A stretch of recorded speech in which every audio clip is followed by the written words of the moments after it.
First, a British newspaper says a politically connected lobbying firm pitched a plan to have the 2022 Football World Cup in Qatar cancelled.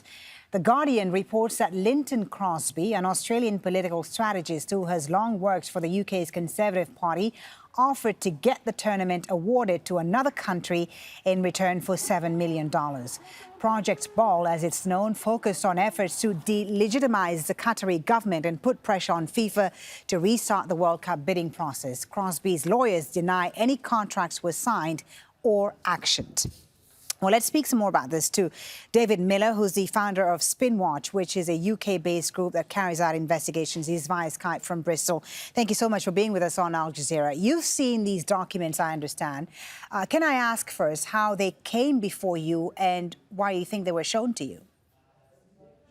Well, these documents came from inside the offices of Khaled Al-Hale, who was the prospective client for this contract. He's a wannabe Qatari prince who has engaged in some rather embarrassing stunts over the last few months and years, but nevertheless seems to have been involved in this attempt to have the World Cup cancelled.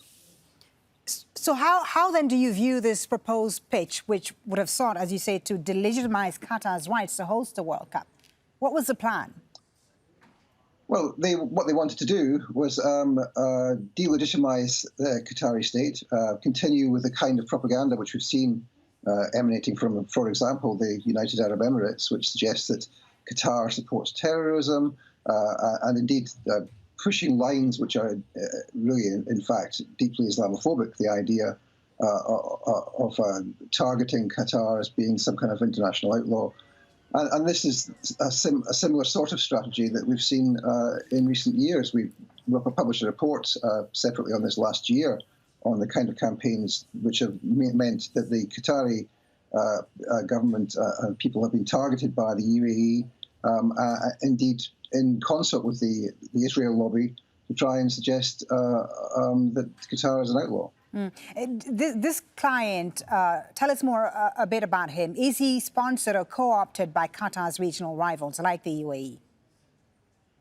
The client, Al-Hale, well, the lawyers for Crosby deny that the contract was ever signed or entered into, though they do seem to admit that they had worked for Al-Hale to some extent. What's interesting about this, I mean, Al-Hale is a sort of joke figure, but what's interesting about this is the sheer amount of money, $7 million on the table here. And it's not credible from what we know about Al-Hale. This was his personal fortune which was funding this. This is a state actor which is behind this. And it looks like just one part of a much larger strategy which is being adopted by a state in the Middle East. David, can I ask you, is such a lobbying effort legal? And if it is, does it work? Well, the effort to do this kind of lobbying in the UK is legal. It's corrupting, certainly, and it sometimes will breach ethics regulations in relation to Parliament and the like. Does it work? Well, there's a blockade on Qatar at the moment. There's been, as you'll know, an attempt to undermine Al Jazeera itself as a station.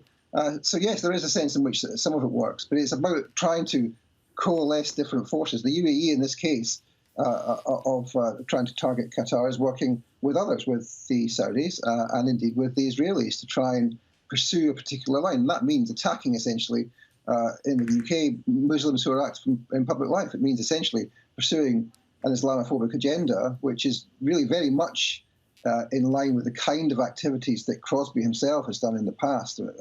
He's known very widely for his Islamophobia and his targeting of Muslims in previous political campaigns. So this is something which, whether it works in order to cancel the World Cup or not, it is helping to encourage Islamophobia in this country. One of the key ways in which it helped in the past, the UAE, was that they managed to get the Cameron government to institute an inquiry into the Muslim Brotherhood.